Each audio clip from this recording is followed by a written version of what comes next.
A pensar más con Rosa María Palacios.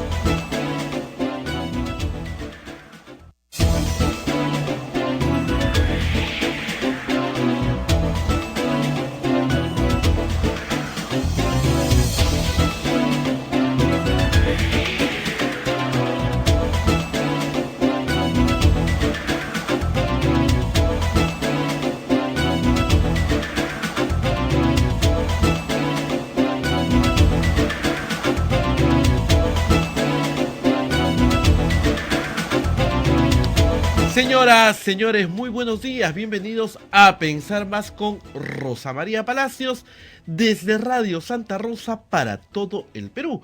Y estamos conectados con Chimbote a través de Radio Santo Domingo, Arequipa, Radio San Martín, Ucayali, Radio Cepagua, La Convención, Radio Quillabamba, Puerto Maldonado, Radio Madre de Dios. También estamos comunicados con Huánuco, Radio Huánuco, Ayacucho, Radio La Voz de Ayacucho, Puno, Radio Pública, Ancash, Radio Moro, Huancayo, Radio Cumbres, la radio del Arzobispado de Huancayo, Satipo, Radio Milenio, Abancay, Radio Estación Solar, Yurimagua, Radio Oriente, Cajamarca, Radio Los Ángeles, Lampa, Radio San Valentín, Cerro Pasco, Radio Activa, Huanta, Radio Continental, canales de televisión que siguen a Pensar Más, Onda Digital TV, Fuego TV, Quillabamba TV y otros canales que en diversas partes de el Perú están retransmitiendo este programa, las plataformas de Facebook de Santa Rosa, la plataforma de Facebook de Radio Quillabamba, el canal de YouTube de Radio Santa Rosa y obviamente nuestra página web www.radiosantarosa.com.pe. 8 de la mañana con 3 minutos, Rosa María tiene varios temas para analizar hoy día. Entre ellos, ayer la ministra de Educación, la señora Manchet Márquez, ha anunciado que el Ejecutivo observará una ley que de verdad propone el retorno a la carrera pública de 14.000 docentes.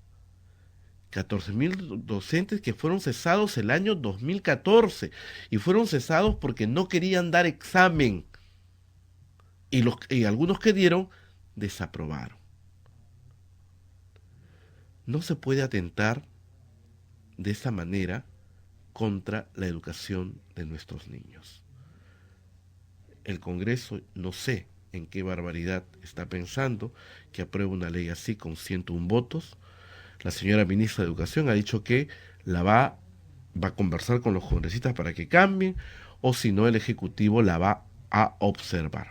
Ojalá, porque es una urgente necesidad de tener un sistema meritocrático en el sistema educativo y no pues gente que nunca aprobó un examen esté manejando la educación.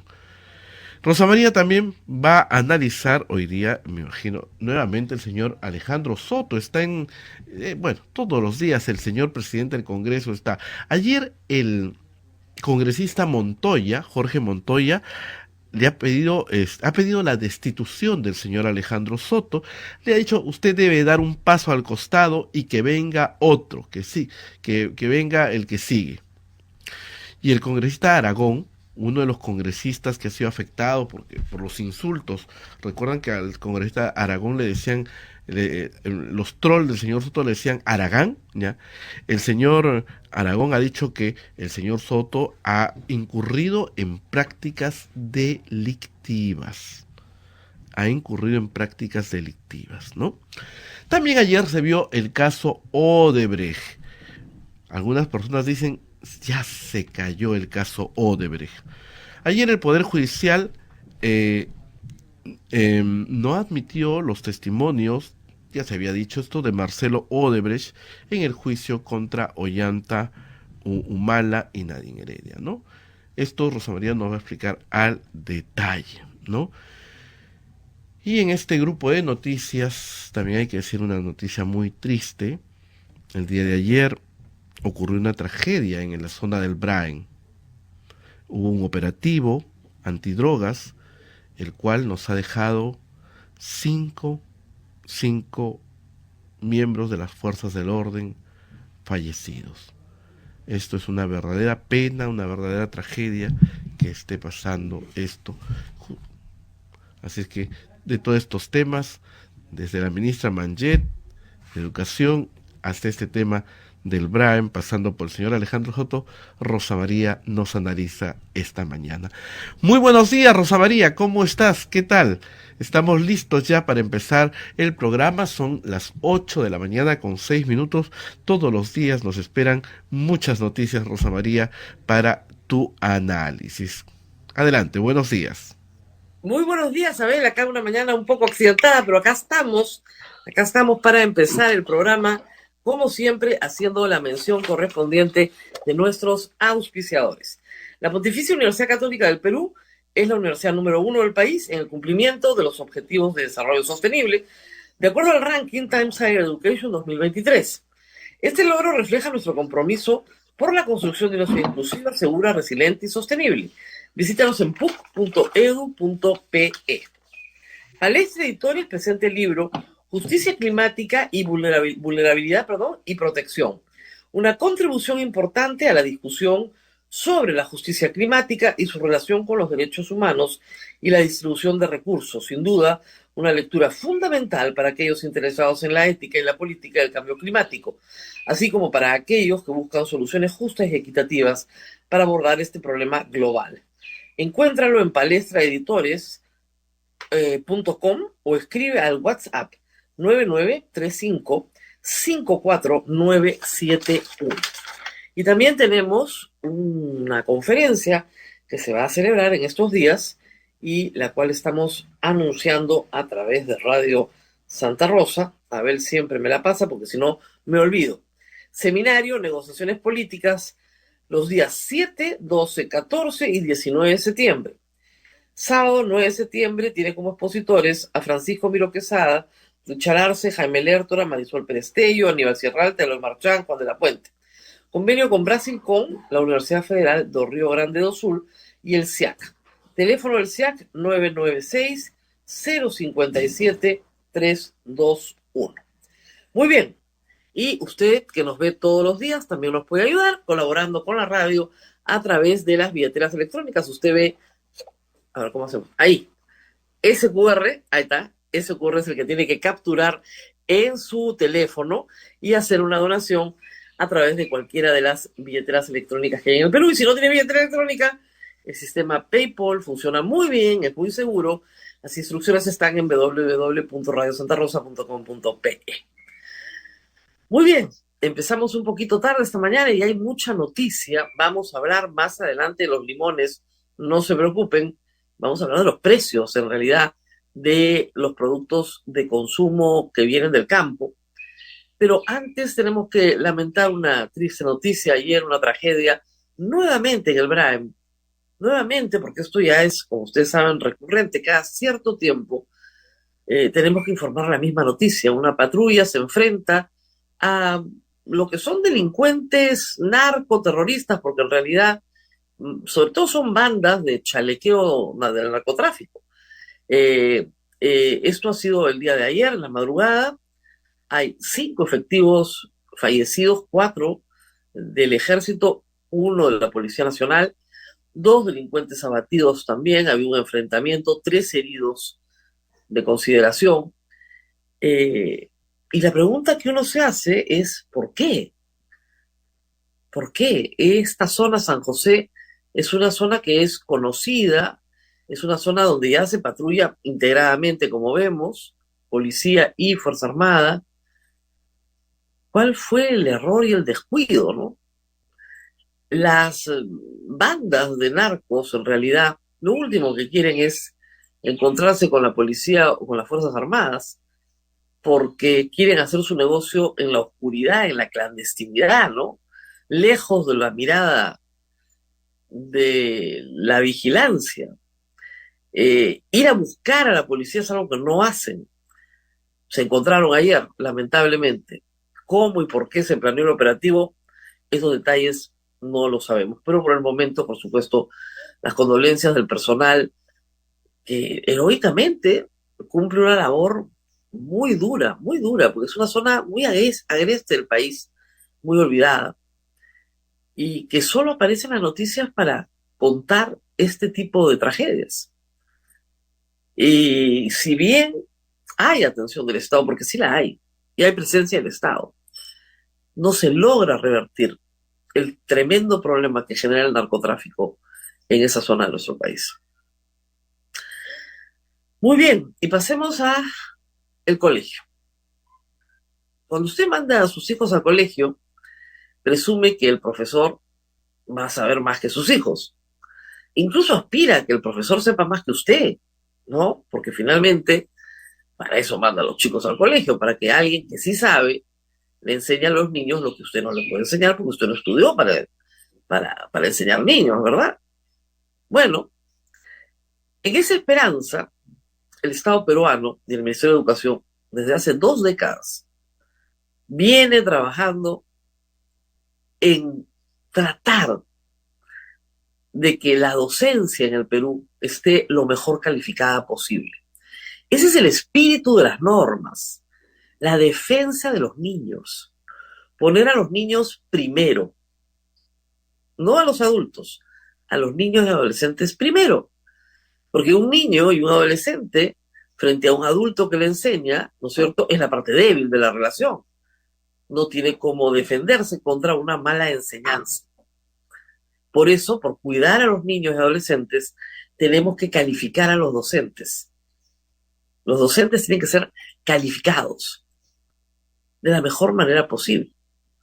Esto implicó una serie de reformas, desde cerrar normales, subir la nota aprobatoria en las facultades de educación y generar un proyecto que se llama Ley de Carrera Magisterial, por el cual, en efecto, tú no asciendes por antigüedad, asciendes por mérito.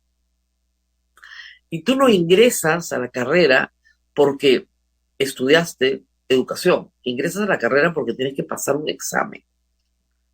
Y ese examen te permite ascender, tener línea de carrera, a más, digamos, esfuerzo, mayor premio, como debería ser.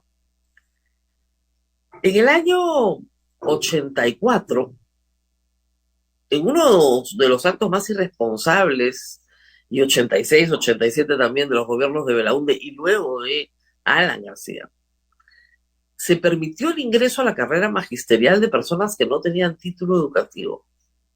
Es decir, no habían estudiado para ser profesores. Se suponía que era una medida temporal, en tanto terminaban sus estudios, calificaban, y luego ya tenían, ¿no es cierto?, un nombramiento bajo titulación. Se permitió este ingreso que se convirtió en una rémora para la educación peruana.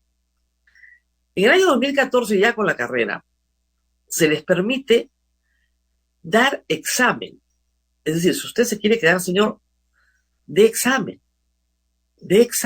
pase su examen, entra a la carrera. Les dieron todas las oportunidades para que saquen los títulos, incluso, de los 80s hasta el 2014. Incluso se les dijo, miren, si dan el examen y pasan y se incorporan a la carrera, todos sus años de servicio se les van a considerar. No hay problema. Eran 14.000 los llamados, ¿ok? Un grupo grande se presentó y no pasó el examen. ¿Saben cuántos pasaron el examen y se incorporaron a la carrera? Unos 500. Toda esta información la saco de un hilo de Ricardo Cuenca, que ha publicado un libro sobre esta historia, ¿ok? 500 se incorporaron. Los famosos 14.000 salieron de la carrera pública, salieron del magisterio. Pueden ingresar cuando quieran. Lo único que tienen que hacer es estudiar y pasar los exámenes. Pedro Castillo llegó al poder con la promesa de la reincorporación de estos 14.000. La huelga del 2017 es alentada por los que no pasan el examen. Y hoy el bloque magisterial que llevó a esos maestros que apoyaban a Castillo tiene congresistas que han impulsado una ley. ¿Para qué? Para que el gobierno recontrate a los 14.000. Se ha aprobado la ley con 101 votos. Hay que decir que en esa bancada hay 3 congresistas, por lo menos 2, uno que ha repetido el examen 3 veces y otra que ha repetido el examen 7 veces y no ha podido pasar, y es congresista. O sea, los maestros que no se esfuerzan, o que si se esfuerzan, como dijo la congresista, no todos tenemos las mismas inteligencias. De acuerdo, pero si no tienes las inteligencias que se necesitan para ser docente, no puedes estar en el aula, pues. No todos podemos estar en un aula. Y menos con niños. Y menos con niños. Pero nada, han aprobado su ley para reincorporar casi a gente analfabeta, que no puede pasar un examen, que no se atreve a darlo en muchos casos, además. Esas personas van a estar en el aula de clase de sus hijos. Más peligroso es que estén en el Congreso. Usted dirá, sí, probablemente, pero también es bien peligroso que le enseñen a los niños gente que no sabe nada y que no quiere saber. O sea, desde el año 2008, 2009, 2010, estos temas se han debatido. En 2014 se les dio la oportunidad. Estamos en 2023 y no has hecho nada por mejorar tu currículum durante tantos años, y a lo único que aspiras es que te regalen un puestito de trabajo en el estado de maestro, que es probablemente dentro del estado lo peor pagado que hay cuando entras por abajo recién, ¿no? Y para eso mueves tu lobby. La ministra de Educación ha dicho que van a observar la ley. Y claro, tienen que observarla. Bueno, lo mínimo, ¿no? ¿Acá habrá un choque entre el Congreso y el Ejecutivo? Yo me atrevería a decir que no. Yo me atrevería a decir que no. Esta es una clientela a la que hay que satisfacer, y si se le mantiene satisfecha, vamos bien. Aunque le reviente la vida a miles de alumnos. Porque esa otra clientela, la de los alumnos, no vota. Los niños no votan. De terror la historia. Estas son las historias a las que el Congreso nos tiene acostumbrados. ¿Ah? No es la única. A ver, la Junta Nacional de Justicia, o lo que pueda quedar de ella, vienen embalados en el Congreso. En primer lugar, la moción que presenta Patricia Chirinos, que no tiene ni pies ni cabeza, ya la priorizaron para destituir de plano, y se puede hacer, para destituir de plano a toda la Junta Nacional de Justicia.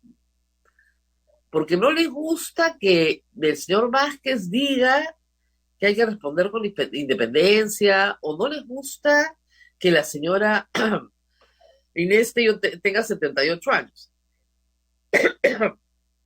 La Junta ha interpretado que el requisito de 75 años es al ingreso de la Junta. O sea, tienes que tener 75 años o menos cuando ingresas a la Junta. Cuando pasa el tiempo, sigues cumpliendo años, ¿verdad?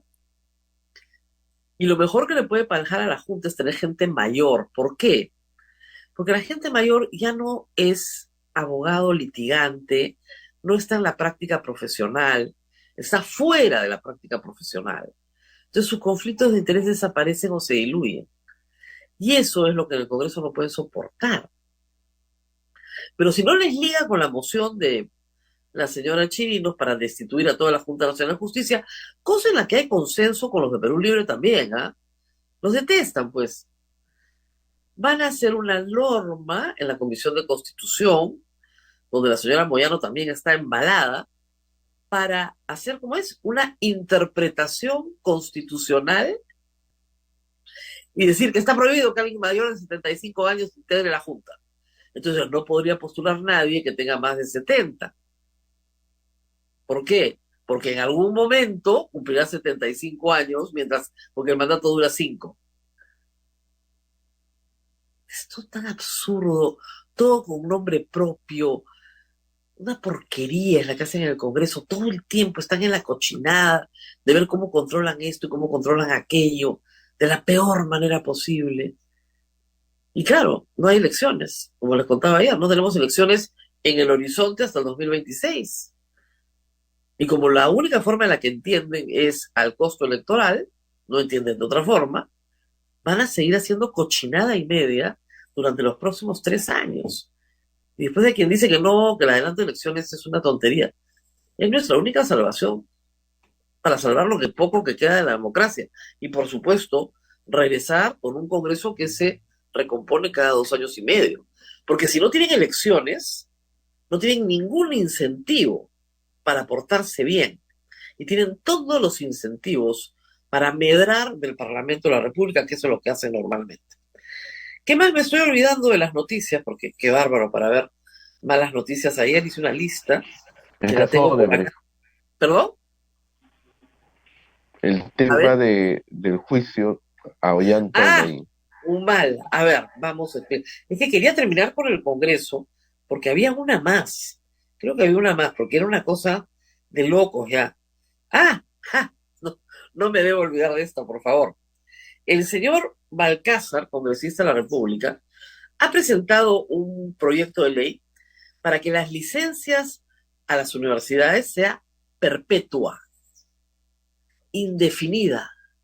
O sea, la universidad que ha acreditado que tiene tantos profesores, tantas aulas, tantas canchas deportivas, infraestructura, baños, qué sé yo, es así, obtuvo su licencia en el 2020, 2018, 2019, es perpetua. Pasarán 30 años, ¿no? Ya no están esos profesores, es perpetua. Estándares mínimos. Eso es lo que ha pedido SUNEDU, ¿ah? Mínimos para ser considerada universidad. Y no pasaron 50 universidades privadas. 49, me corregirá alguien. Ok. Mínimos. Y el señor quiere que los requisitos sean, la licencia obtenida sea perpetua. Que nunca más se vuelvan a supervisar.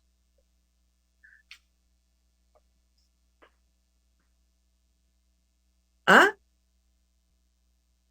¡Qué miedo! Miren, hasta los jueces lo ratifican cada 7 años. Hasta los jueces. Perpetua. O sea, una vez hiciste, para siempre. La destrucción de la SUNEDU. Entonces, ¿para qué sirve la SUNEDU? No sé, pues ya licenció a las que licenció y la cierra la SUNEDU, porque ya no sirve para nada. La destrucción de la educación universitaria por este Congreso ha sido letal. Y ahora avanzo sobre la educación primaria y secundaria. Letal. La destrucción de las pocas instituciones. El Tribunal Constitucional no vale nada hoy día. Que todos sabemos cómo va a resolver. La Fiscalía de la Nación. Con una fiscal de la Nación apadrinada por el Congreso, amadrinada por el Congreso, que hace lo que le da la gana. Que consigue una jueza que le da un amparo para que la Junta Nacional de Justicia no pueda hacer lo que tiene que hacer. Porque es lo que le manda la Constitución hacer. Ese es el Congreso que tenemos hoy. Y ese es un Congreso, obviamente, que tiene, aunque le regale el título a los maestros jalados, va a tener siempre 6% de la población, o menos. Con un presidente del Congreso que sabe que nadie lo va a mover. Porque lo que se ha pactado entre Acuña, Keiko Fujimori y Dina Boluarte es inamovible. Eso es inamovible. Hace unos días me pidieron que llenara la encuesta del poder, que normalmente no la lleno, como le contaba Marcos Cifuentes la semana pasada. Me dije, la voy a llenar porque creo que sí hay algo que decir. Entonces te preguntan, ¿quién considera usted que es la persona más poderosa en el Perú? Normalmente, en las encuestas del poder, el número 1 es el presidente del Perú, la presidenta del Perú. Muy bien. ¿Ustedes creen que la persona más poderosa del Perú es Dina Boluarte? O sea, a ese nivel se ha desprestigiado la presidencia, la institución de la presidencia. Obviamente el número 1 es Alberto Tarola, la número 2 es Keiko Fujimori y el 3 es César Acuña. Esos son los que cortan el jamón. La cuarta será Dina Boluarte. Y ahí alguien me decía, no, encima de todos está Dios, que es Julio Velarde, para que no se caiga la economía peruana. Pero es que, en serio, ¿qué les puedo decir? Que no les diga todas las mañanas. Y ahora vamos al Poder Judicial. El juicio de los Humala, porque la verdad que está comenzando a estar entretenido para los abogados, ¿no? Yo sé, para el resto de la gente no. Pero pueden seguir todas las audiencias en Justicia TV, que además que hace unos close-ups ahí de los imputados. Tiene una lógica de cámara bien interesante. Y ayer se tenía que discutir algo que ya ha estado en los medios desde hace un mes. La defensa de Ollanta Humala y Nadine Heredia logran en Brasil obtener un mandato judicial para que los testigos brasileros que están bajo el convenio marco de colaboración con el Estado peruano no puedan responder sobre nada que tenga que ver con los sistemas encriptados de la División de Operaciones Estructuradas, es decir, sobre la contabilidad de los sistemas MyWebDay y Drones. Y ayer se armó una discusión muy larga y finalmente los jueces por unanimidad dijeron, bueno, hemos citado a estas personas 4 veces y no van a venir, tenemos que seguir adelante con el juicio. No todas tenían que hablar sobre eso. Entonces se ha excluido a Odebrecht himself, o sea, el mismo dueño, no va a hablar. No va a hablar Migliacci, que era el jefe de la contabilidad paralela, y uno más. De los 16 testigos convocados, 3 eran de la defensa y me parece que 13 de la fiscalía. No se va a convocar a 3 porque resulta inútil.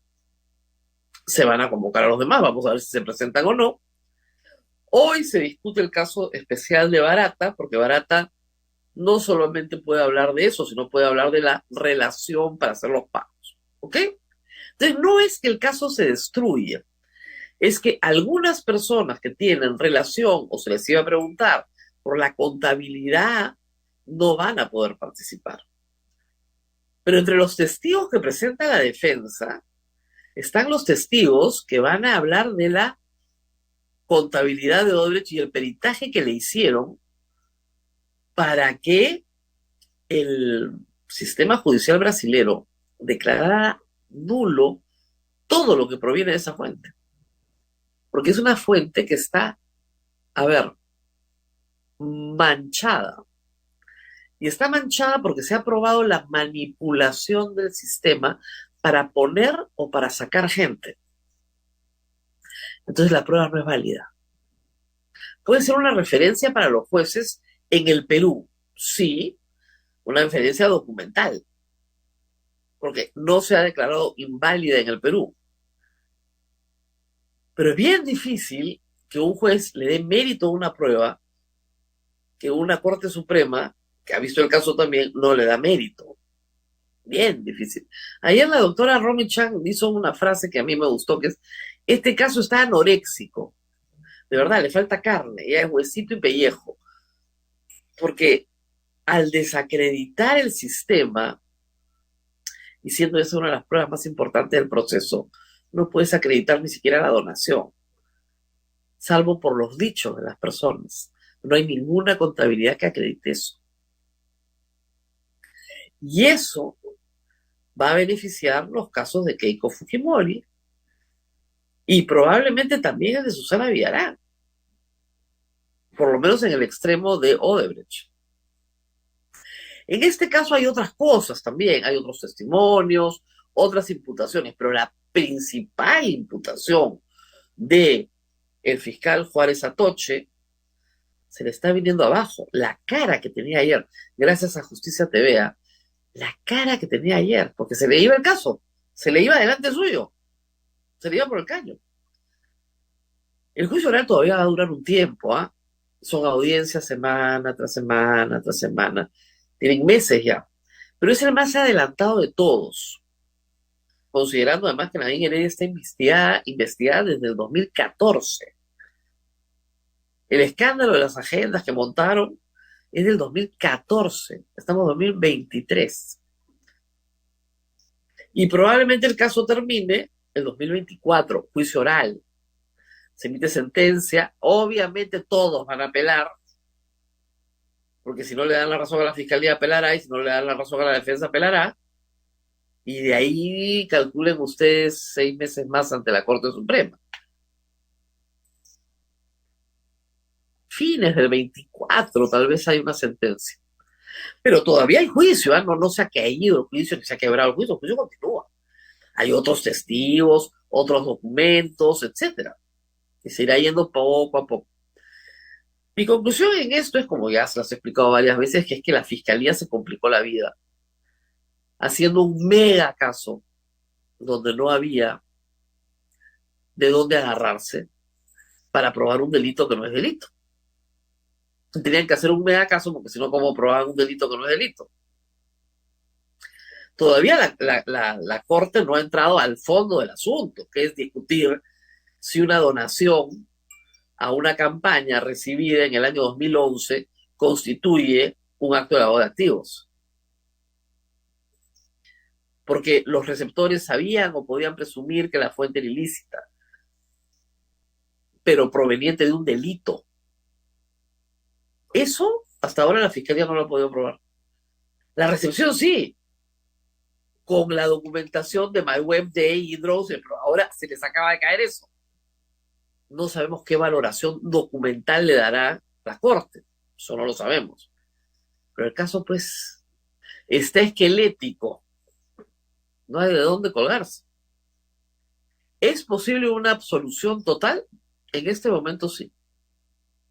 En este momento sí es posible. Y no porque no se haya servido a la justicia, no, porque hicieron un mal trabajo en la Fiscalía.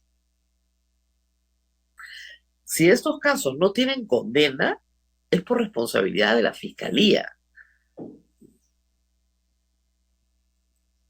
Se han demorado mucho, han entorpecido ellos mismos el proceso, han complicado los tipos penales y los han confundido, han querido tener titulares y no condenas. Y al final del día eso se paga. Una cosa es tener titulares y otra cosa es tener condenas. Si yo fuera fiscal, preferiría tener condenas a tener titulares. Muy bien. ¿Qué más ha pasado ayer, Abel? Que me estoy olvidando, pero siempre me olvido cosas importantes. Todo cubierto. Todo cubierto, ya, todo cubierto.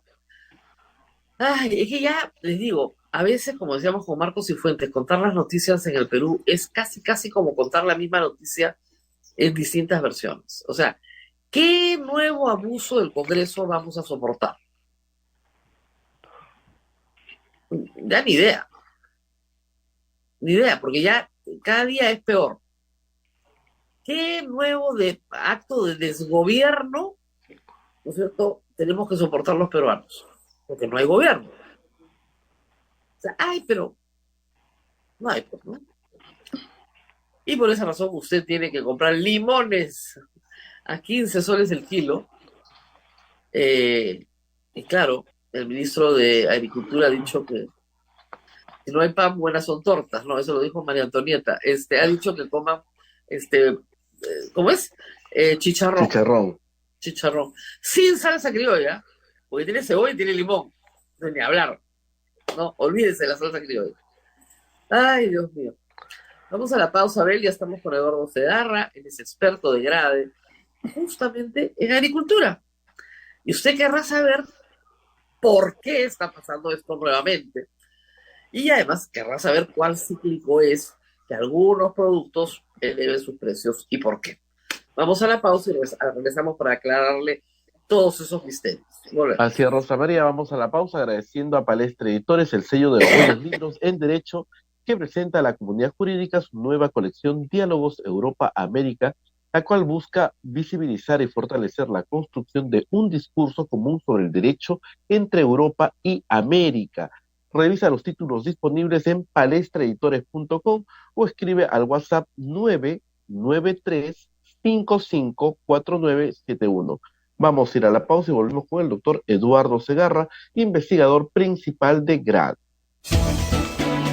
Continuamos con A Pensar Más con Rosa María Palacios desde Radio Santa Rosa para todo el mundo. Ya se encuentra con nuestro invitado, el doctor Eduardo Segarra, investigador principal de GRADE. Rosa María, adelante. Así es, investigador principal de GRADE y además una persona que ha dedicado mucho de su campo de investigación a la agricultura peruana. Por eso lo hemos invitado esta mañana. Muchas gracias, doctor, por estar con nosotros. Encantado, Rosa María. Yo voy a pedirle que trate de hacer una explicación sencilla de algo que entiendo no es tan sencillo, pero que preocupa. ¿Por qué en determinados momentos, como por ejemplo hoy el limón y la cebolla roja, simplemente se disparan en su precio? Ojo, también hablaremos después de la inflación en los demás productos agrícolas, pero ¿por qué estos saltos que perturban tanto, que terminan llevando a las cámaras, a los mercados, hay titulares, la gente hace concursos, dónde está más caro o dónde está más barato? ¿Qué pasa en la agricultura para que esto se dé? A ver, el caso del limón es un caso especial. Creo que en este caso hay que mirarlo como un caso especial, pero dentro de un contexto donde efectivamente casi todos los alimentos han venido subiendo de precio durante casi ya 2 años. El limón efectivamente está siendo afectado por varios motivos, pero el principal ha sido que la temperatura en la costa este año, bueno, en todo el territorio, en todo el mundo en realidad, ha estado muy por encima de lo normal. Eso hace que el árbol o los árboles tengan dificultades para lo que se llama la floración, es decir, no se produce la floración, por lo tanto no va a haber fruto. Limón es uno de los más afectados por ese proceso y también el mango y otros frutales, ¿no? En el norte. Limón es el caso, parece ser más grave porque la producción puede haber caído hasta, según dirigentes de Piura, hasta más de 90%, o sea, es una caída Ojo. muy fuerte. ¿Cuánto puede durar eso? Bueno, puede durar 2, 3, 4 meses hasta que haya una nueva floración y hasta que se tenga una nueva cosecha. Entonces estamos en un momento donde básicamente no hay limón en el Perú y otra particularidad es que el limón peruano es muy especial, es el limón Eso. sutil, que en realidad es una variedad que es muy específica al Perú. Digamos, no hay otros países producen limones similares, pero no exactamente igual. Nadie exporta mucho limón, es un producto de consumo interno. Entonces, como diríamos, no tenemos la opción de importar limón, como parece ser que algunos creen que se puede hacer. Escuchaba eso, a mí me parecía extraño. De todos los países en los que he visitado y he vivido, nunca he visto un limón peruano. Y justamente la Sí, dificultad de cualquier peruano que ha vivido en el exterior es tratar de exacto. hacer ceviche sin limón peruano, que es Sí, dificilísimo porque no te queda igual, ¿no? eso es correcto. El limón de pica, como dicen algunos, o limón sutil, es un limón, a veces se encuentra esa esencia de limón sutil, pero no es lo mismo para que exprimir tu limón. Entonces No, no. sí, es raro, salvo que en Chile lo tengan, tal vez en Ecuador, pero no se me ocurre de dónde más. Y además, si es así, tienen exactamente el mismo problema El climático que mismo problema. nosotros. O sea, El mismo. no lo puedes traer pues del otro lado del mundo. Sí, sí, Además, sí. disculpen la ignorancia, ¿cuántas cosechas al año se saca del árbol de limón? Bueno, como se dice, hay una cierta continuidad, ¿no? Durante el Ah, año ya, depende, digamos, de cuántas veces el árbol pueda florecer, ¿no? Podrían ser 3, 4 veces, ¿no? ok, Y hay cierta variabilidad en el territorio. Eso permite que la oferta de limón sea estable en el año, ¿no? Aunque hay algún continúa. periodo, justo estamos en el periodo donde baja un poco. Y ha coincidido con que también se ha venido abajo la producción, lamentablemente, ¿no? No significa que han muerto los árboles de limón, no No, nos hemos quedado sin árboles, sino que por efecto climático ahora no vamos a tener limón 2, 3, 4 meses probablemente. Eh, en el 2017 ya hubo un evento más cortito donde el precio del limón también se disparó, pero fue un momento muy, muy preciso. pero yo Parece que recuerdo ahora va a que ser un poquito más grave. Ujú. no estoy segura si en los 80s o los 90s también un problemón asociado a un fenómeno del niño con el Ujú. limón. Sí, 97, 98 también Eso, hubo. pensé que era imposible hacer una limonada, porque Sí, además no sí, había sí. azúcar, no había ni Ah, azúcar ni bueno, limón, ahí no había azúcar tampoco, y porque el eso es agua natural. venía sucia, entonces era imposible, Sí, pero la limonada estaba proscrita. Pero Bueno, quizás esto nos hace reflexionar sobre la importancia de la agricultura en el Perú, de nuestra agricultura, la que genera los productos que a los peruanos nos alimentan y nos gustan. Efectivamente, el limón peruano es muy especial y esto nos dice que lo necesitamos y que hay que cuidarlo y hay que tener políticas para favorecer ese tipo de producción que nos gusta, que la necesitamos y que no, pues, no se puede resolver simplemente pensando que vamos a poder importar, ¿no? Como hacemos en otros casos. Entonces, es una situación, pero lo otro es que hay que también llamar a la calma y a la cierta resignación. No nos vamos a morir por no tener limón, vamos no, a sufrir un poquito, obviamente. Tampoco le recomendaría al ministro de Economía que siga hablando de limón, creo que no es buena idea. Pero efectivamente, no lo hace bien, no, lamentablemente, porque la gente termina sí, riéndose de él, ¿no? sí, sí, Entiendo la idea, o sea, está diciendo claro, sustituyan, ¿no? Pero ahora vamos a este tema de la sustitución, porque resulta que sí, el limón no solamente es el problema. Ahora, vamos a la cebolla roja. ¿Qué claro. pasa ahí? Ya, a ver, vamos a lo de fondo, en mi opinión. Ya en el Perú estamos con 2 años y algunos meses de inflación alimentaria muy elevada, ¿no?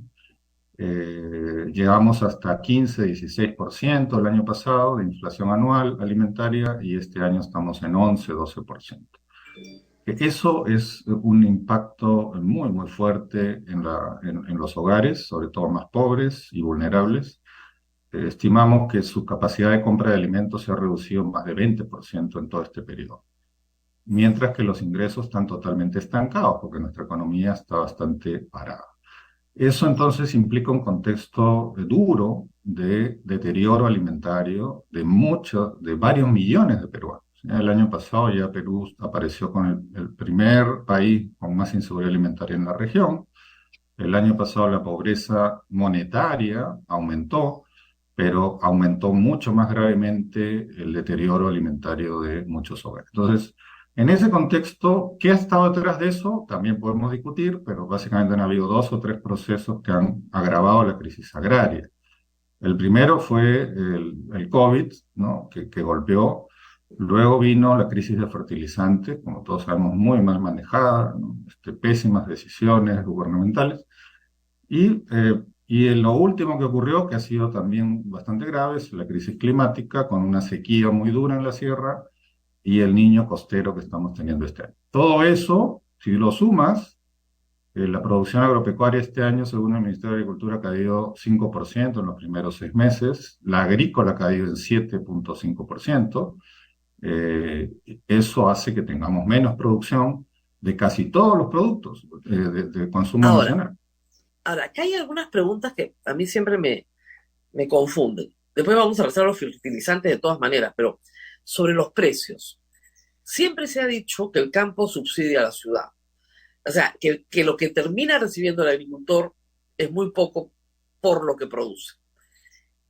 Si los precios se incrementan, efectivamente, el consumo de todos nosotros se afecta, pero el agricultor no se beneficia.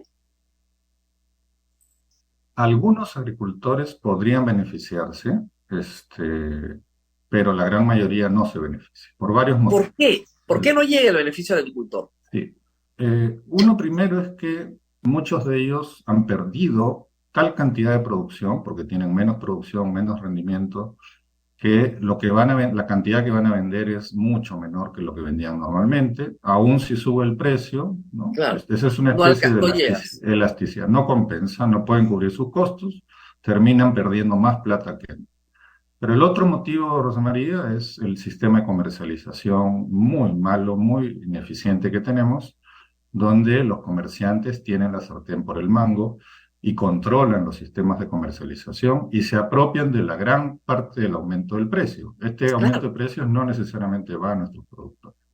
Habría que indagar con los productores de limón si ellos efectivamente se están beneficiando del Claro, actual para que disparate. entienda el público, la mayoría de los agricultores del Perú cosechan y venden su cosecha en el campo, ¿verdad? O sea, Sí, llega un camión de un acopiador y te paga tu cosecha y se lleva tu cosecha. Y correcto. tú desde el punto de vista del agricultor, te desentiendes de todo lo que es la comercialización. Si al señor se le pudre en el camino, su problema. Lo cual sí te da cierta garantía, pero lo que recibes es muy bajo, dado que trasladas el riesgo de la comercialización a otro. Cuando los agricultores han tratado de organizarse para comercializar ellos mismos, siempre se han encontrado con innumerables problemas, justamente para asumir el riesgo de la pérdida en la comercialización. Y ese es el nudo que no se destraba, ¿no? Sí. ¿Cómo, Sí, y cómo no solo no destrabar se ese nudo? destraba, sino que en el Perú no tenemos políticas orientadas al tema de comercialización agraria alimentaria. Es uno de los vacíos más grandes. El Perú tiene varios problemas con el tema agrícola alimentario, porque la alimentación es un proceso complejo en muchos actores, ¿no? No tenemos una autoridad nacional encargada de la alimentación. Por ejemplo, actualmente, ¿cuál es el ministro que debe estar encargado de hablar de la alimentación de los peruanos? No sabemos. Sale el ministro de Economía, un poquito ahí a decir algunas cosas, quizás no a su competencia. No está la ministra de Agricultura, está no habida, ¿no? No sabemos, Nadie sabe. nadie sabe. El ministro de Desarrollo e Inclusión Social también está no habido, siendo que él es responsable de los programas sociales. Entonces, tenemos fallas graves de no poner la alimentación como un gran tema de la política pública, que además tiene que estar atado a la situación de la agricultura y los canales de comercialización. Esto requiere políticas, porque efectivamente el mundo de la comercialización agrícola es una pampa, es tierra de nadie. Ahí, por ejemplo, tampoco SUNAT quiere entrar al tema No puede, porque tributario. además lo que se hace es que la exoneración tributaria, que tiene lógica, no hay IGB, ojo señores, Sí, por comercialización no de hay. productos vegetales. Entonces, la SUNAT no tiene ningún interés en entrar, porque no va a Sí, fiscalizar un IGB que no puede cobrar. sí, Renta no correcto. hay, olvídense, impuesto a la renta. Hay un sistema especial donde pagas el 1% por todo lo que produces y ya está. El RU simplificado, que es el que aplica a toda la agricultura. La formal, ¿ah? Ojo, la Sí, informal, olvídense. Y no hay más. Entonces, ni siquiera la no SUNAT hay puede más. entrar como formalizadora porque no tiene cómo cobrar. Sí, y yo creo que podría entrar. Por ejemplo, la SUNAT podría instalarse en el mercado mayorista. Ahí hay grandes comerciantes que ganan un montón de plata y que no pagan ningún impuesto de nada. Pero no pagan Ver IGB algún, porque el IGB está exonerado en estos el IGB productos. está exonerado, pero no pagan renta tampoco, No ¿no? pagan renta. No pagan renta y ahí hay un movimiento de dinero enorme. O sea, son millones de millones. Esos comerciantes son los que tienen mucho poder de mercado, en muchos casos se estructuran, no permiten, por ejemplo, que los productores, es una propuesta que hicimos hace algún tiempo, que haya un pabellón en el mercado mayorista para los productores agrarios organizados. Eso permitiría tener Claro. más competencia, una mejor dotación de productos. Se oponen, ¿no? Bueno, la actual gestión del mercado, pues ni siquiera tienen idea de qué hacer con esto. No se ha planteado para nada que acá hay un tema de fondo de la alimentación en Lima. Y bueno, a lo que atina es a querer subir la tarifa de los comerciantes y le hacen huelga, ¿no? Pero más que eso no hay. Claro, es Entonces, un bueno, problema de alquiler de puestos, huelga de comerciantes, sí, huelga de mayoristas además, y se resuelve con la negociación. Pero no claro, el tema de la formación del precio. O sea, el mercado mayorista sí, de Lima forma el precio, pues ese es el tema claro. central. Hay productos en los que forma el precio. El mayorista y el de frutas son muy importantes.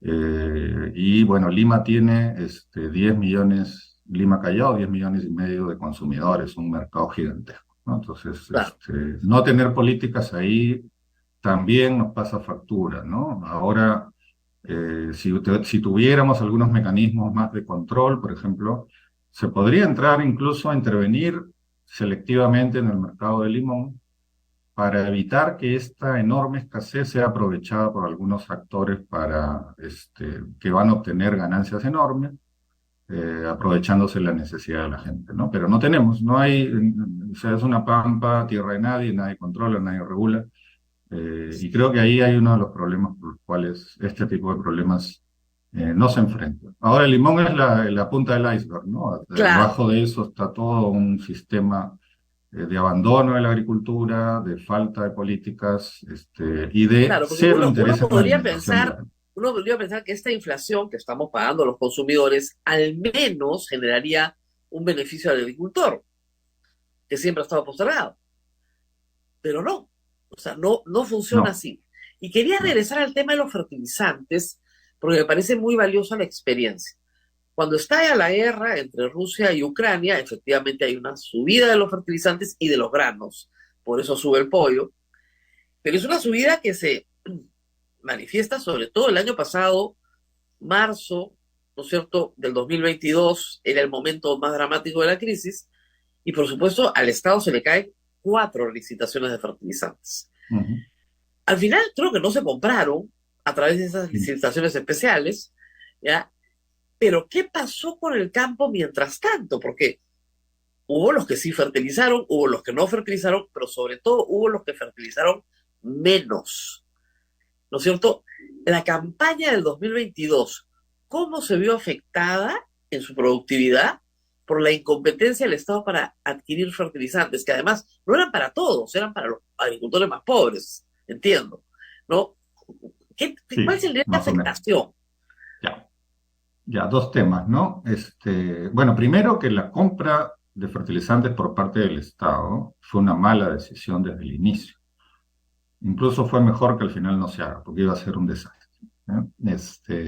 Rápidamente el mercado de fertilidad estuvo muy golpeado efectivamente por una escasez mundial que duró sobre todo marzo, abril, pero de ahí empezó a recuperarse y los niveles de importación en el Perú empezaron a recuperarse. Todavía a precios altísimos, pero cantidad de fertilizante empezó a llegar. Ya no era necesario. Al señor Oscar Sea se le ocurrió hacer este decreto para importar fertilizantes bajo un esquema, además, con sospechas de corrupción. Y el error del gobierno de Castillo fue persistir en esta lógica absurda que ya había perdido sentido ya desde el inicio. No se dieron cuenta de la situación cambiante, no quisieron darse cuenta y se aferraron a que querían traer fertilizantes, ¿no? Cuando ya eso no era la solución. La solución hubiera sido entrar a un esquema de descuentos, porque el precio de la bolsa de fertilizantes se había disparado de Claro, 60, $70 a 300. Entonces, lo que podrías hacer es una especie de un bono de descuento, un voucher a los productores para que puedan ir y comprar a la mitad de precio, ¿no? A la claro. casa comercial luego se les reembolsa. Eso es lo que estuvimos proponiendo cuando estuvimos en el ministerio al primer momento. No se hizo eso y claro, todos asistimos a este ridículo de un gobierno que quería comprar fertilizante y no podía y fracasó 4 veces. Mientras tanto, la agricultura totalmente abandonada, el precio por las nubes, los agricultores que pudieron fertilizar fueron pocos, ¿no? Aquellos que tienen cultivos un poco más rentables, pero la gran mayoría bajó fuertemente el uso de fertilizantes, sobre todo de urea, ¿no? Eso es parte de la explicación de la caída en la producción. Ahora, yo no soy un fanático del uso de la urea y los agroquímicos de manera excesiva en la agricultura, pero que tiene impacto productivo, lo tiene. O sea, menos fertilizante en esto significa menos producción. Eso explica una parte de lo que estamos sufriendo este año, porque la campaña afectada fue la que tú mencionas. Empezó en agosto del año pasado, en plena crisis de fertilizantes, pero luego, encima, ¿no? Tras cuernos palos, cayó la sequía en la sierra y el niño costero acá. Entonces, la agricultura peruana está apaleada, ¿no? Y sin ministros o ministras que en verdad entiendan los problemas y encanen los problemas, ¿no? Ese es el Claro. tema. Ahora, esto por un lado. Y el otro, esto es para la agricultura en general. El otro tema es la agroexportación. Ujú. Y ahí lo que viene es muy malo, o sea, por el tema climático.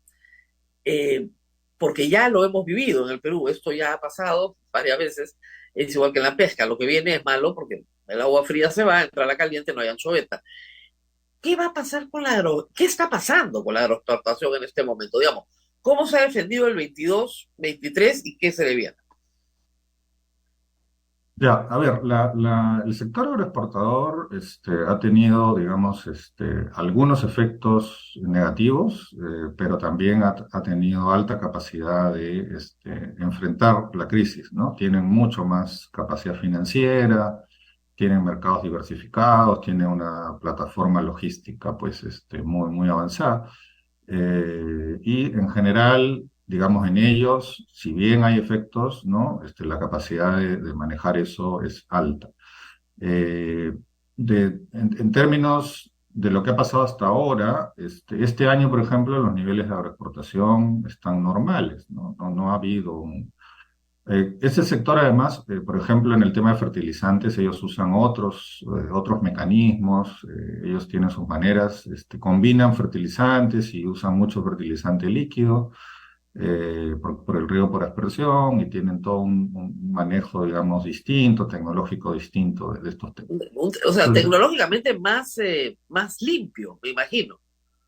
sí, por la exigencia de los mercados internacionales, ¿no? Exactamente. Que tienen exigencias muy Tal vez fuertes más caro, pero más limpio. sí, y también por productividad, porque el riego tecnificado permite rendimientos mucho más altos. Entonces, ahora, sí es cierto que en algunos casos específicos, algunos cultivos pueden ser afectados, ¿no? Se dice, bueno, que este año con la temperatura que hemos tenido, pero el mango es uno de los que está afectado de todas maneras, ¿no? Solo que, digamos, ahí hay una combinación de pequeños, medianos y grandes que exportan. Claro, ahí hay acopio, ahí hay mucho más acopio, ¿no? Más acopio, más intermediarios. Exacto. Pero también se dice que la palta podría estar en proceso de sufrimiento, ¿no? Es otro árbol que requiere, ¿no? Ciertas Claro. condiciones. Arándanos, no sé, habría que consultar, ¿no? Creo que no. Creo que no. Pero en Somos los fin, número uno del mundo en arándanos. ahora somos los campeones del arándano, sí.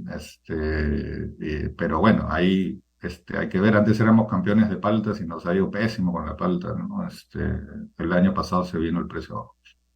En general es un sector que, digamos, tiene sus capacidades para enfrentar, ¿no?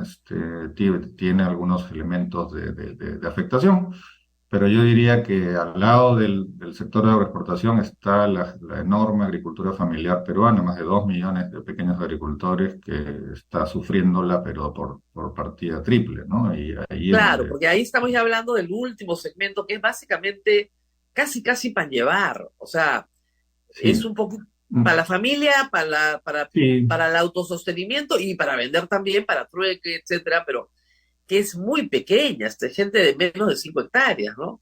correcto. La agricultura familiar en el Perú es muy fragmentada. Son familias que sobre todo trabajan en su chacra, con poca tierra, producen sobre todo para el consumo y el mercado interno, pero son 2.200.000, o sea, Claro, y producen el 60% de los alimentos que consumimos. Entonces, ahí tenemos un sector, este, además, clave para nuestra alimentación, para la diversidad, para el desarrollo de los territorios, impulsar procesos de transformación, ¿no? Organización de estos productores, porque no se organizan, no se asocian, envejecimiento de los productores, que es grave, ya estamos en un promedio de 60 años. Muchos de ellos están alquilando, o le van a heredar a 3, 4 hijos la tierra, con lo claro. cual se fragmenta más. Entonces, no tenemos políticas tampoco para estas cosas estructurales, ¿no? Entonces, ese gran sector de la agricultura familiar es el que está sufriendo más. 40% de pobreza en ese sector, el doble que el nivel nacional. Ahí es donde estamos fallando estrepitosamente, Rosa María. No hemos sido capaces de generar políticas adecuadas para este inmenso sector de la agricultura peruana. Bueno, muchas cosas, como yo le decía, doctor, esto ya lo escuchamos hace 40 años, ¿no? Se supone que la reforma agraria pues era un éxito, ¿no?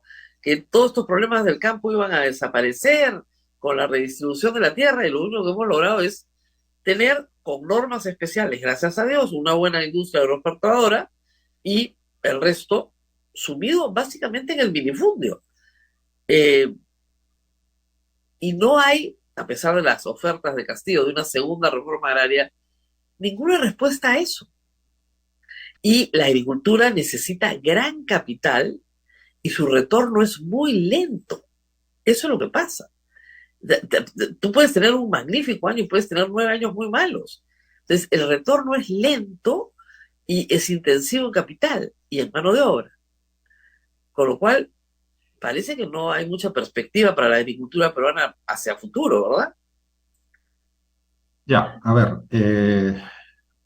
en principio hay experiencias de países exitosos que han desarrollado su agricultura familiar.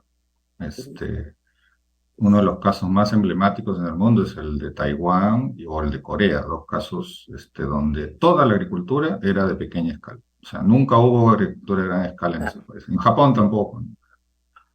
Países asiáticos donde efectivamente eso muestra que sí es posible el desarrollo y la transformación de un sector agrícola.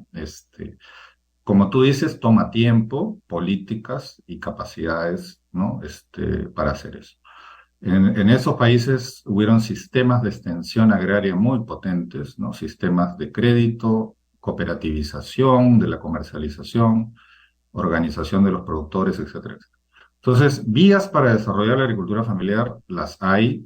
En el Perú no hemos probado ninguna. Simplemente ocurrió la reforma agraria, se cooperativizó lamentablemente la producción, lo cual fue un grave error. Luego vino la parcelación, la minifundización y 30, 40 años donde nos hemos olvidado de que este sector tiene un rol importante en nuestra sociedad. La propuesta del señor Castillo de la segunda reforma agraria en realidad es una propuesta que hicimos desde Nuevo Perú para poder poner a la agricultura familiar en el centro de la política pública, sin expropiación, sin ninguna propuesta, ¿no? Tenía un eje básicamente de desplegar políticas, apoyo en sistemas de servicios, innovación, una banca más de fomento agrario. Tomando un poco estos modelos de transformación de la agricultura familiar, hay que rejuvenecerla, hay que generar nuevos esquemas. Porque, Rosa María, si seguimos en este esquema de la minifundización y el abandono, no es que se va a resolver nada. O sea, y no es que... es cierto que el sector requiere capital, ¿eh? No es tan intensivo en capital como se plantea. Solo en la costa, en ciertos valles, se puede hacer agricultura de gran, digamos, gran capitalización. De gran escala. Claro. De gran escala, ¿no? Pero en la gran mayoría del territorio peruano eso no es factible, porque, por diversas razones. Sí es muy intensivo en trabajo, por eso es que la agricultura familiar es, digamos, una buena opción. Pero hay que generar, pues, también esquemas de transformación, de almacenamiento de los productos, que los productores empiecen otra vez a ver la agricultura como una actividad rentable. Hoy día un niño que nace en un hogar agropecuario tiene el doble probabilidad de terminar pobre que uno que no nace en un hogar agropecuario. Entonces, Claro, ¿quién se quiere quedar en la agricultura? Nadie. Entonces, todos estos procesos de deterioro, ¿no? Se están, como decías tú, bueno, lo estamos estudiando hace décadas y no vemos ningún gobierno de ninguna orientación. Yo recuerdo que en los 90 alguien me preguntó un extranjero, ¿y cuántos extensionistas agrarios tiene el Ministerio de Agricultura? Y era una persona que venía creo que de México. Y yo le dije, que yo sepa ninguno. Sí. No podían creerlo. O sea, para que se entienda bien, habría que explicar qué cosa es la figura del extensionista agrario y por qué es tan importante para la agricultura familiar.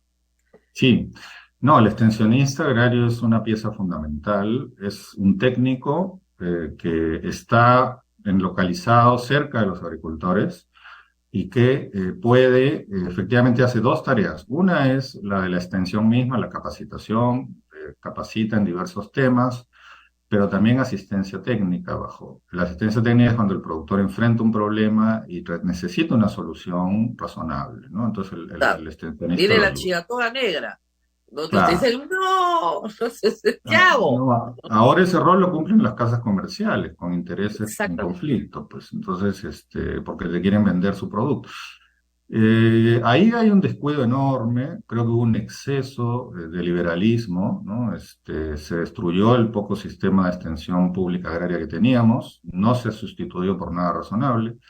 Creo que en un futuro sin sistema de extensión tampoco vamos a poder funcionar. Hay que Y el pensar una sistema, y el forma. sistema de información agraria, que es otra pieza clave. O sea, si yo veo que todos mis vecinos siembran papa, de repente me siento a pensar que no me conviene sembrar papa. Pero ¿cómo sé Sí. cuánta papa se va a sembrar en esta campaña? O sea, ¿quién me da la información para decidir qué voy a sembrar que yo quiero que me dé un poquito más? Claro, ese es un buen ejemplo, porque, por ejemplo, no tanto mis vecinos, pero si yo sé que estoy en Huánuco y voy a sembrar papa, pero en la costa justo se han largado a sembrar mucha papa, no me va a convenir tanto. Y eso Ah, pasó en el 2018, cuando se vino abajo el precio y tuvimos movilizaciones enormes, porque la costa había vuelto a producir papa, cuando ya no lo hacía. Algunos decían que la culpa la tenía la importación de papa, que en realidad no era, pues, pero el para nada. problema era de esta contradicción entre la costa, que es mucho más productiva, obviamente uno siembra papa en la costa y obtiene rendimientos 3 veces mayores, versus una papa producida en la sierra, que es la zona que por definición debería producir papa, es el espacio, digamos, la costa debería Ahora, estar produciendo para exportar. pero doctor, ahí está el problema económico. Si la costa es Sí. 3 veces más productiva para sembrar papa, mejor que la siembre en la costa. Sí, o mejor que usen esas tierras para exportar o producir otros productos de mayor Ok, valor, ¿no es cierto? Claro, la papa en realidad tiene un valor fundamental alimentario y al mismo tiempo de activación. No tenemos industria transformadora de papa en el Perú, ¿no? El país originario de la papa. Importamos 30.000 toneladas de papa procesada de Europa en barco, papa prefrita, ¿no? O sea, gastamos en eso como... es mínimo en el consumo Sí, nacional, pero de todas maneras, sí. claro, podríamos tener una industria local. Sí, Podríamos hacerlo pues, perfectamente, lo hacen los países vecinos. Entonces, sí, todos estos son temas donde, otra vez, ¿no? La agricultura es compleja, la agricultura peruana es muy compleja, heterogénea, ¿no? Tiene retos fundamentales.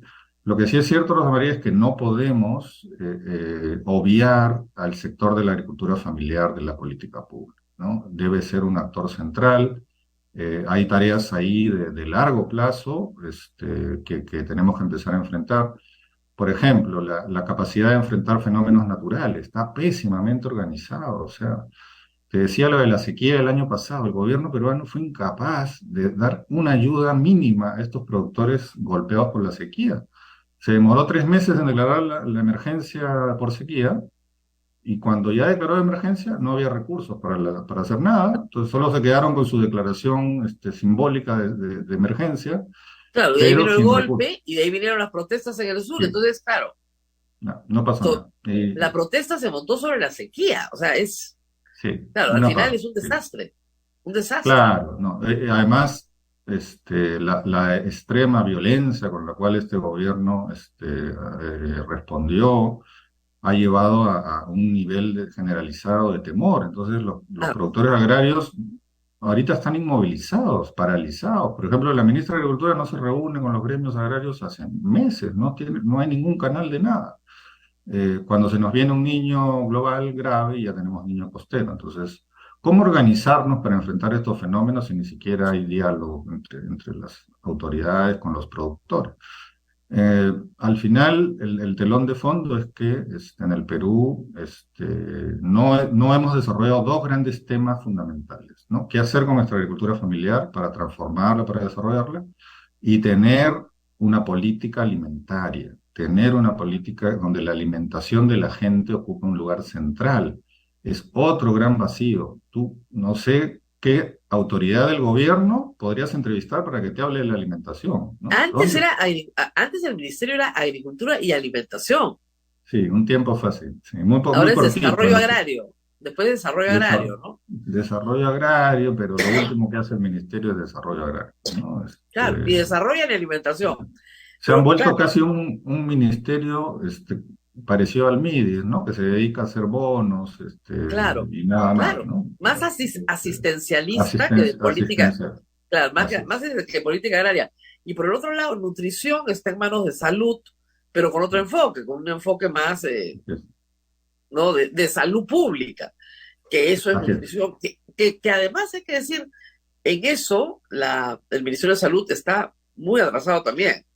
Sí. O sea, Sí, sí, no, además el Ministerio de Salud tiene tantos temas tan por graves que eso. enfrentar, que ahí no puedes poner el tema de la alimentación. Va a tener que, o sea, un poco lo que ha hecho Brasil. Brasil creó el Consejo Nacional de Seguridad Alimentaria con rango ministerial, con instrumentos y capacidad de asignar presupuestos a otros sectores, ¿no? Y articular políticas desde el presupuesto, no pues una comisión ahí simbólica que va a ser un documento y no sirve para nada, Me quedó sino la algo pregunta, con poder. ¿qué tal está funcionando entonces información agraria en este momento? Información Agraria en el Ministerio es una oficina que produce bastante información, Ok, alguna de ella de mala calidad de base, porque se basa en un sistema que no es estadístico para el recojo de información, ¿no? La estadística agraria lamentablemente se basa en informes que envían los funcionarios de la agencia agraria, que llenan un formato mensual diciendo cuánto se produce en toda una provincia. O sea, tú imaginas, y no tienen ni plata ni para salir a la esquina. Entonces, esos datos ahí son de cuestionable calidad. Pero bueno, se han hecho otras cosas interesantes. Se ha hecho la encuesta nacional agropecuaria que ha hecho el ya, INEI, que es del año pasado, que está muy buena, que ayuda a entender. ya. Hay cosas buenas que se han hecho. Se ha hecho también un levantamiento de información satelital, ¿no? Del uso de tierras en el Perú. Diría que hay de las dos cosas, pero en general, como sistema de información que ayude a los productores, todavía estamos muy lejos. O sea, no, ningún En este productor en el Perú. en este monitoreo de tierras, ¿ya hay tierra abandonada en el Perú? O sea, tierra que se sembró y no se siembra. Bueno, ellos detectaron, usando imágenes de satélite, primero que el área agrícola en el Perú es mucho más grande que la que se esperaba. O sea, en vez de tener 7,5, estábamos en más de 10 millones de hectáreas Ah, bueno, con actividad agraria. Ahora, pero es mire, pues difícil. eso es una diferencia bien grande Sí. como para no ser reportada en un sistema de información, ¿no? Sí, O sí, sea, hay un problema porque la de los 7,5 vienen del censo del 2012 y esta viene de imágenes de satélite, ¿no? Y no se claro, sabe entonces, cuál. eh, Pero sí, hay zonas donde la calidad, el suelo se ha deteriorado tanto que ya no se puede producir.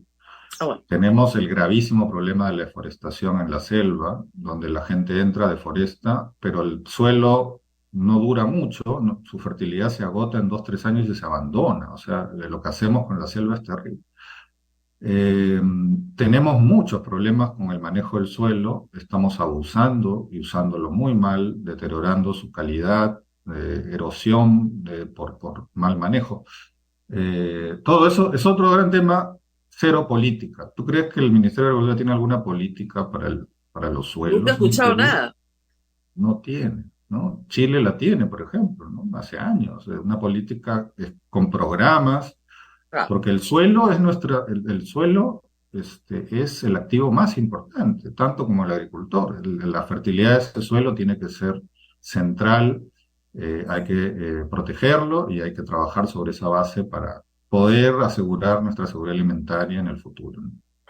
bueno, ha sido interesante ir de los limones a los problemas de fondo, pero creo que hay Sí. alguna pregunta del público. Abel, me decías preocupación por los precios, ¿verdad?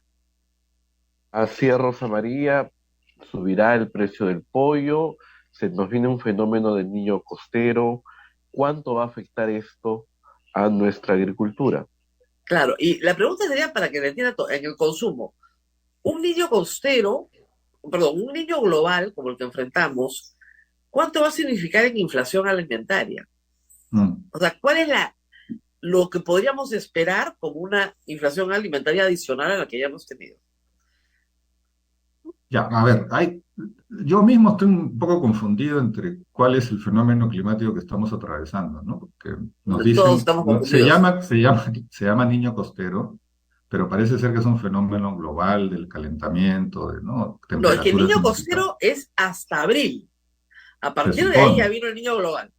Es que nos dicen que el niño costero sigue y que se va a extender hasta el verano. Tú escuchas a algunos meteorólogos Sí, sí, diciendo sí, eso. sí. En fin. Pero luego, bueno, viene el tema del niño global. de lo que yo entiendo, el niño global viene en los modelos, se está prediciendo ya el 95%, que en diciembre de este año viene, el niño global ya afecta a todo el mundo, ¿no? Entonces, y que parece ser que va a ser entre moderado y fuerte, podría ser fuerte, lo cual sería una desgracia. A ver, entonces estos dos fenómenos, los dos afectan mucho a la agricultura y a los precios, ¿no? El niño costero, si sigue así como estamos, con estas temperaturas inusitadas, va a afectar, va a seguir afectando.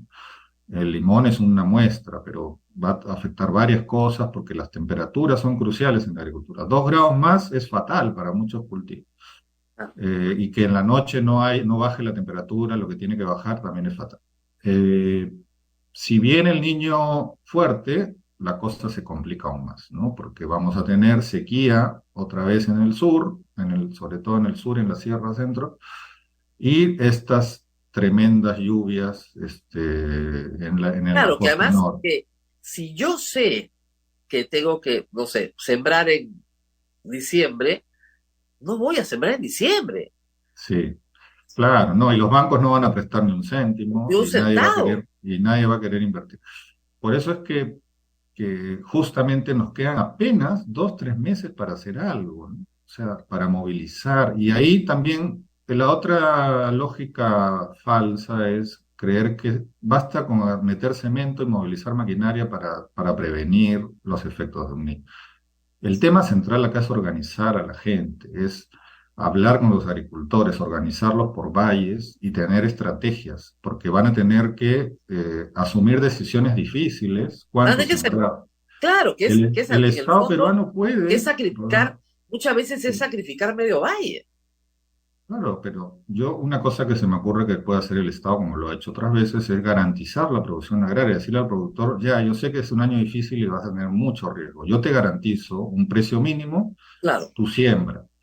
Si pierdes, yo igual te voy a Claro, pagar perdemos, por si eso. pierdes, perdemos juntos. Claro, en vez Así de dar es, un subsidio de bono que es indiscriminado, te sí, subsidio la producción. correcto, porque eso además tiene que ver Si y ganas, me imagina que devuelves. bien que el niño al final sea moderado, ¿m? Claro, si Valió la ganas, me pena. devuelves. Si pierdes, Ah, perdemos juntos. correcto, eso es importante y permitiría cambiar esta lógica perversa, ¿no? En la cual todos perdemos, o sea, todos Sí, perdemos, pues, ¿no? porque no Y no pierde, hacemos nada. claro, pierde el consumidor, pierde el agricultor, tal vez gana un poco el intermediario, pero al final, si la producción baja, si la producción se vende menos, entonces al final no alcanza para cubrir el costo por el incremento de precio tampoco. Entonces todos pierden. Claro, claro. Claro, pero eso es quizás el momento también decirle a nuestros consumidores, a todos nosotros que somos consumidores, yo soy consumidor, ¿no? Tenemos que aprender a apreciar lo que significa nuestra agricultura, ¿no? Y tenemos que No, y empezar a aprender a decir apreciar la estacionalidad. Nosotros somos muy engreídos. estacionalidad, de dónde vienen nuestros alimentos, no vienen del supermercado por si acaso, ¿no? Vienen de la tierra, vienen de productores de carne y hueso, de suelos que son parte de nuestra. Y ahí tenemos que empezar a informar a nuestros niños que entiendan mejor de dónde vienen los alimentos, cómo se producen, qué peligros también están en producir mal, porque, por ejemplo, hay mucha presencia de agrotóxicos en alimentos, se han detectado estudios aterradores de los niveles de agrotóxicos que hay en algunos Claro, alimentos. hay que lavarlos y a veces lavarlos no es suficiente, hay que lavar No es todo bien suficiente. lavado. Sí. Buen lavado, Claro. buenas prácticas para cocinar, ¿no? Para alimentarnos mejor, no hay que desechar los alimentos. Un alimento a veces tiene un mal aspecto aparente, por ejemplo, una zanahoria deforme, resulta que es ¿No? una mejor zanahoria que la que está perfecta, ¿no? Así es. Muchas veces No, y ignoramos todo eso. hay muchas cosas que se pueden hacer en los hogares en Lima, pero ese es todo otro programa. Acá, durante la pandemia, comenzamos a hacer compost y nos ha ido muy bien, la verdad. Y de solo sembrar, usar el compost en un pequeño jardín, de repente surgió un ají de las Claro. semillas, ¿no es cierto? Y ahora tengo un árbol de ají, un arbustito de ají, lo más leal que haya. Todas las semanas me da 3 o 4 ajíes. Ají Esas son amarillo. cosas que también tenemos que aprender en las ciudades. O sea, sí podemos hacer un poco de agricultura urbana, tener un huerto familiar. Cosas chicas, ¿no? Bueno, Además que obviamente, eso no va a hacer que compitamos deslealmente No, con nuestros agricultores. Al contrario, nos vamos a volver aliados y vamos a entender mejor lo que ellos viven, lo difícil que es hacer producir la tierra, ¿no? Lo complejo, y vamos a ganar un poco más de respeto por esta actividad, muchas veces ninguneada, ¿no? Del agricultor, así del es. No, campesino. no, y a todo el mundo decirle que, miren, en macetita es facilísimo hacerte un jardincito de hierbas, ¿ah? Sí, Para sí, ahora que viene el niño, tengan su albahaca, su huacatay, yo tengo cebolla china, tengo como 10 pues, menta, porque es más práctico y además siempre está fresco y no sí, sí, tiene ningún químico encima. Entonces, claro. claro, se te va malo. Hay algunas que duran 6 meses y mueren, pues ya, bueno, vuelves a sembrar. ¿Ya? Pero ahí te Mm. das cuenta, como tú dices, del proceso. Los niños aprenden el proceso también, se involucran, y es una actividad que sí te puede ahorrar, por lo menos no les digo que costos, o sea, poquitos, pero algo, ¿no? Mis ajíes dan muy bien, lindos están, No, excelente, excelente. Felicitaciones. dan muy, no sé, además, no sé si es justamente por el clima que estamos teniendo, porque puede ser que en cualquier otro año no hubiera sido un desastre, pero este año los ajíes dan y dan y dan y dan y no se acaban nunca, ¿ya? Que además quisieron ser, ¿no? Porque yo digo, este fue como un niño no deseado. Yo eché compost y salió un árbol de ají, Sí, sí, ¿no? sí. Ya, esas Pasa, sorpresas hay, ¿no? Hay pasa. mucha riqueza en el suelo. Así es. Bueno, muy bien. Muchísimas gracias a Eduardo Segarra. Terminamos esta parte. Ya otro día les hablo sobre compost y otras cosas más que puedan hacer en casa. Nos tenemos que despedir y nos reencontramos nuevamente el día de mañana. Hasta pronto. Chau, chau. Hasta pronto, Rosa María. Hasta mañana, 8 de la mañana. Chao, chao.